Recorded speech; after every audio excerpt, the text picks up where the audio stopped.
Você pode aclamar o Senhor aí com uma salva de palmas? Amém. E a palavra de hoje, para quem não encontrou, 2 Samuel, capítulo 11, versículo 7. E o tema do texto de hoje é: cuidado com o pecado que ninguém vê. Prestaram atenção nisso? Cuidado com o pecado que ninguém vê. A igreja pode repetir comigo? Mais alto.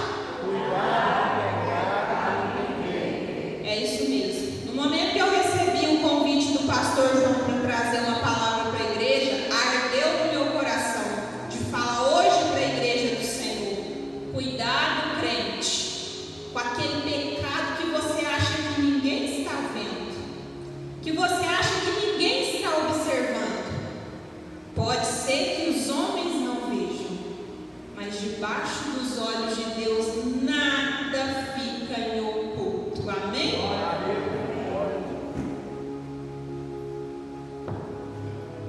E assim diz a palavra: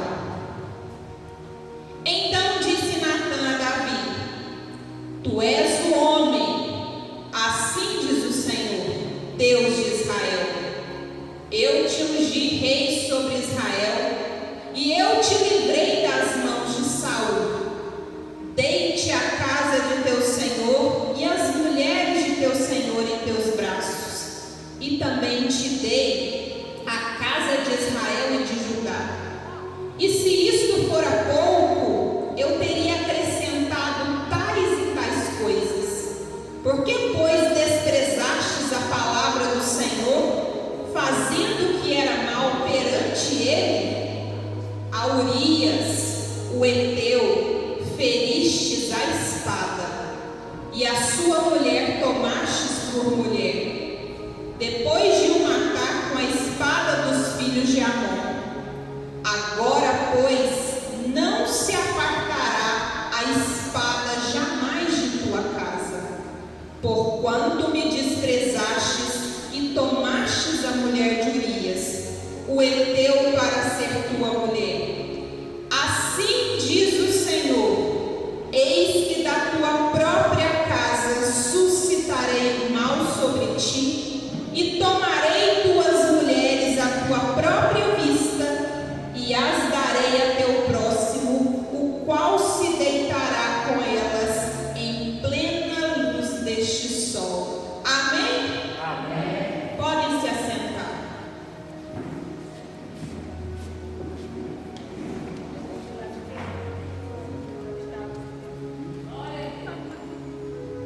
Essa palavra, ela é muito forte, porque é um texto que fala exatamente do momento de um pecado na Bíblia, que não é qualquer pecado, não era também de qualquer homem, era de um escolhido do Senhor. Aqui a palavra está falando exatamente do momento em que Davi, guiado pelos desejos enganosos do seu coração, comete dois pecados gravíssimos. Primeiro, o pecado do adultério. Segundo, o pecado do assassinato, onde ele manda matar Urias. E esse texto ele me chama bastante atenção, porque a Bíblia, Jesus, desde os profetas que passaram pela palavra, eles sempre estavam preocupados com arrependimento e conversão daqueles que ainda não conheciam Jesus, daqueles que não conheciam Deus, daqueles que não conheciam da palavra. Mas aqui nós estávamos falando de Davi, que de acordo com a Escritura, ele era um homem considerado segundo o coração de Deus. Não era qualquer homem. Presta atenção, você que está aqui nesta noite. A palavra já começa a falar com os crentes nessa igreja. Muita gente que às vezes chega aqui e acha que por vir à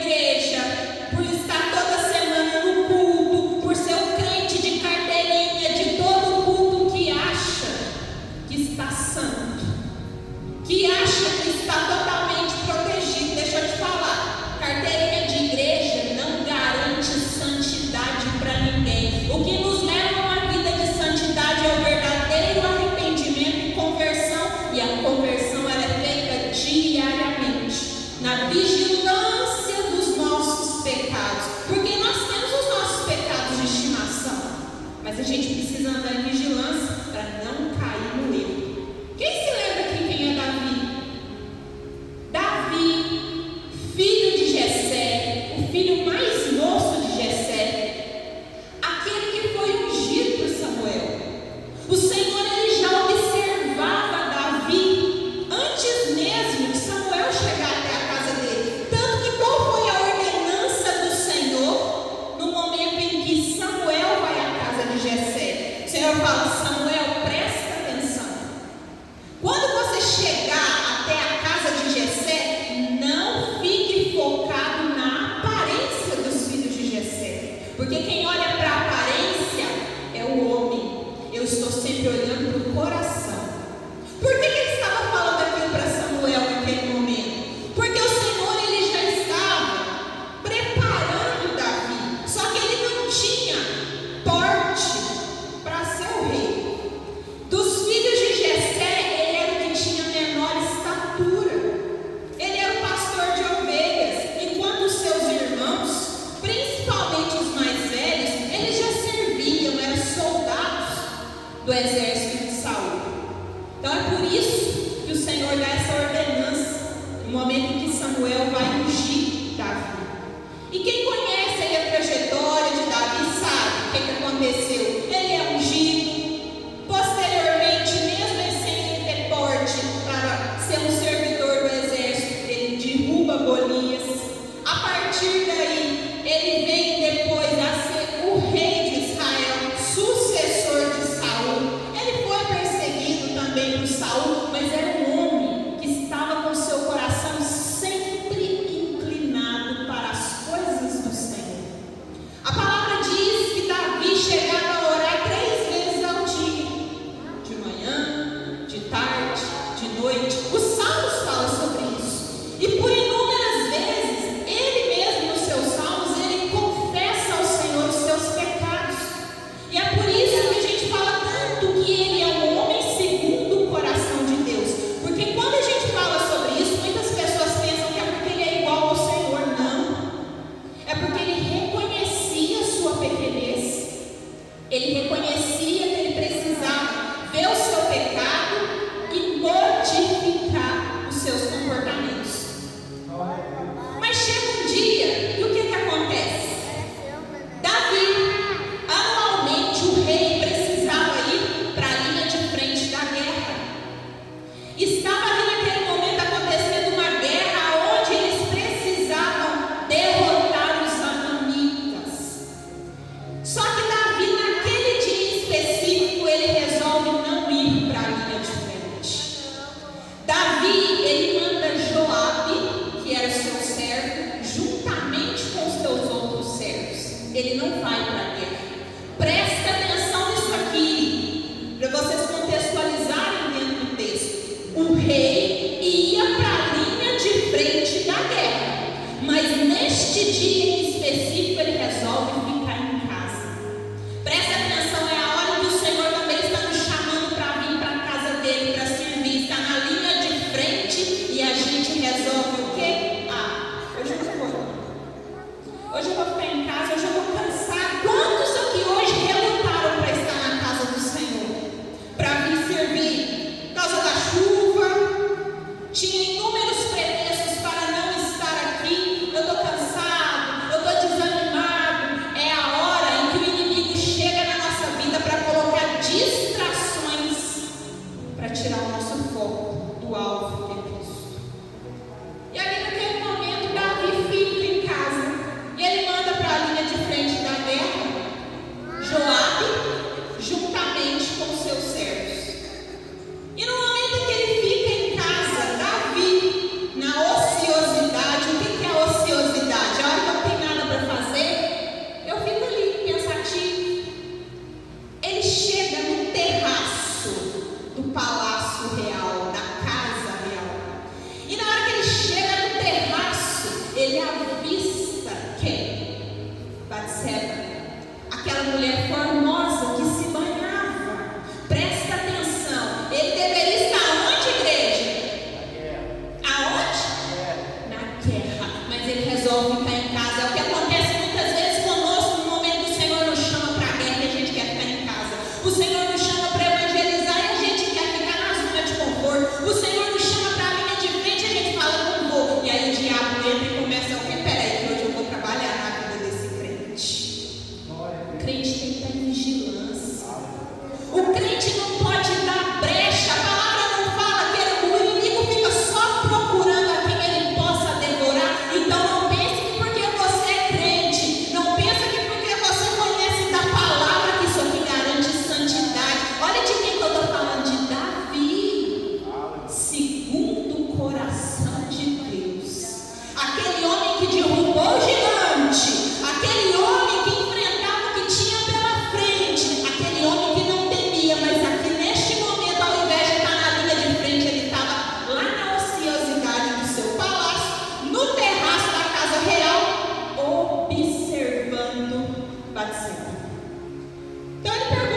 junto com os servos de Davi. Olha a integridade desse homem. Somos nós que muitas vezes, os crentes, os conhecedores da palavra, que vivemos julgando o povo que está no mundo, vivemos julgando as pessoas que a gente acha que não é da nossa religião, que não é da nossa fé, só que às vezes o povo que está lá fora está mais crente do que a gente. Às vezes quem está lá fora está sendo mais fiel a Deus do que a gente, porque o Senhor está olhando para as obras dessas pessoas. E nós que vestimos a roupa bonitinha do crente, que está aqui com a carteirinha assinada toda semana no culto, mas na hora de colocar a mão na massa, será que a gente está fazendo o que realmente agrada ao Senhor? Porque foi o que Urias fez. Ele não era rei não, mas ele falava: eu sou contigo e sou também com aqueles que estão na tropa. Não vou sair daqui não. E ele dormiu na porta do palácio dele. Quando eles chegam e falam isso para Davi, ele fica desesperado. Eu preciso fazer alguma coisa. E vocês acham que o plano de Davi acabou por aí? Aí ele pensa e mais uma vez ele fala: já sei. Vou dar um banquete. Vou embriagar esse homem. Aí ele vai dormir em casa. Olha o tanto que o coração do Davi estava turbado. Olha o tanto que ele estava sem estar debaixo da palavra, da orientação do Senhor. Então ele dá esse banquete, celebra, tenta embebedar Urias. E o que eles falam para ele? Mais uma vez o seu servo foi-se dormir à porta do palácio, à porta da casa dele. Davi não acredita naquilo, fala: não é possível. Ele não foi dormir em casa, não foi. Então naquele momento ele não se vê diante de outra possibilidade. O que ele faz? Ele envia mensageiros até Joabe. Não era Joabe que estava na linha de frente? Ele manda os seus mensageiros até Joabe com uma carta e fala: coloca Urias na linha de frente da tropa. Coloca Urias na linha de frente. Sabe por que ele faz isso? Porque se Urias fosse para a linha de frente, ele seria morto. Naquele momento Joabe faz o que ele pediu. Passado um tempo, manda recado novamente para Davi. Está feito. Urias morreu. Olha isso. Aquele homem que serviu com integridade, foi fiel, foi traído por um servo de Deus. E ali naquele momento Davi acha que todos os seus problemas estão resolvidos. Batseba engravidou, o marido dela morreu. O que ele faz? A palavra diz que Batseba passou o seu período de luto, chorou pelo seu marido. Davi esperou esse tempo e o que ele fez? Tomou-a por sua mulher. E ali ele fala: fim da história. Minha mulher assume o filho dela agora. Tudo certo. Só que aquilo que está encoberto, gente, diante dos olhos dos homens, não fica diante dos olhos do Senhor. A igreja pode glorificar o Senhor por isso. Acorda, igreja, a palavra está falando com você já hoje. Vigia diante do pecado. Vigia diante desse pecado que ninguém vê.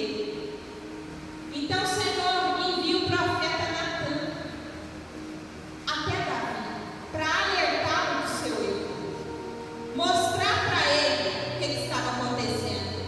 Então Natan abre os olhos de Davi e fala para ele: olha, o Senhor manda te dizer, o que estava faltando para você, Davi? Tudo o que você precisou, Ele te deu. Te colocou no lugar de Saul. Mulheres que você queria, Ele te deu. Casa que você precisava, também deu. Riqueza. E tudo mais que você quisesse, bastava pedir. Mas olha o que você fez. Deixou-se levar pela distração. É o que a palavra está falando com muitos aqui nessa noite. O que realmente nos falta, gente? Às vezes nós ficamos tão apegados às nossas necessidades do momento que a gente esquece de tudo aquilo que Deus já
E nesse momento o profeta Natan, ele fala para Davi: o Senhor manda te dizer.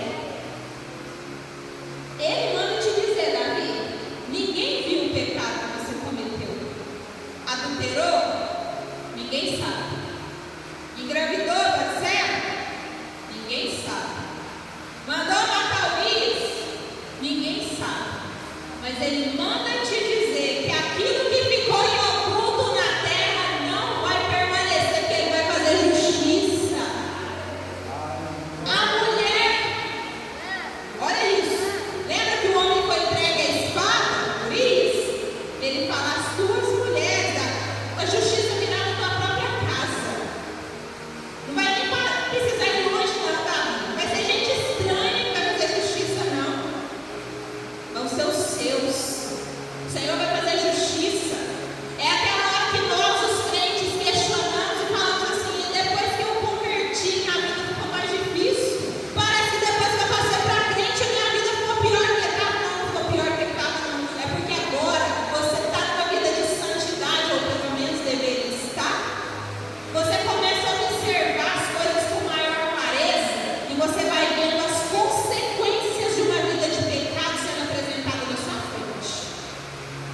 Tem coisas que você está vivendo hoje. A palavra está falando com alguém que nessa noite já toma posse. Tem coisas que você está vivendo hoje na sua vida, na sua casa. Você fala: Senhor, eu não estou merecedor. Por que isso está acontecendo? Eu estou jejuando, eu estou buscando, eu estou orando. Por que a minha vida está tão difícil? O Senhor fala: isso não é problema de agora.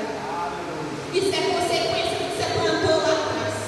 É a justiça chegando na sua porta. Eu perdoo. O Senhor fala: eu perdoo.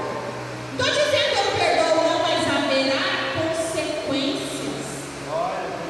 Porque nós, na nossa ignorância, pensamos que aceitar Jesus é passar uma borracha na nossa vida que nada vai acontecer. Não é isso que a palavra está ensinando. É daqui para frente eu vou andar com compromisso, mas aquilo que eu fiz, eu vou colher. E quantos aqui estão preparados para colher? Quantos? A colheita, ela é certeira, mediante tudo aquilo que a gente foi semeando ao longo da vida. E com Davi foi diferente. Tanto é que aqui nesse momento o texto fala que o Senhor, ele perdoou ou não perdoou Davi? Perdoou? Mas houve consequência? O filho de Batseba nasceu? Nasceu ou não nasceu? Só que recaiu sobre ele uma enfermidade. E Davi, o homem segundo o coração de Deus, diz a palavra que diante daquela enfermidade, o que é que ele faz?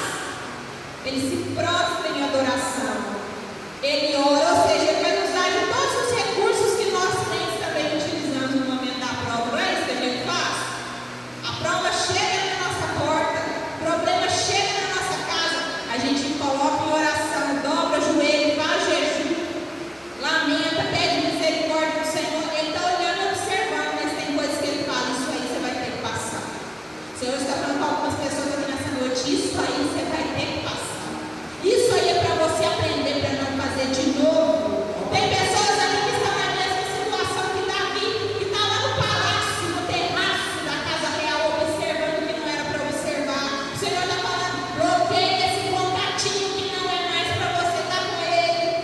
Presta atenção para as distrações do Instagram que estão aparecendo na sua vida. Vigia.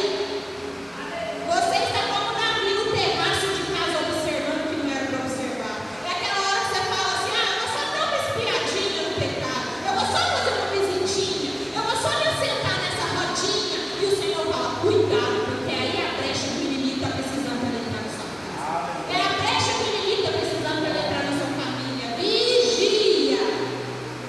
E mesmo Davi se prostrando em oração, jejuando, chorando, lamentando, diz a palavra, que o filho morreu. Ele não pôde permanecer com aquele filho. Somos nós que estamos perdendo coisas hoje, bens, coisas materiais, relacionamentos, e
Vivia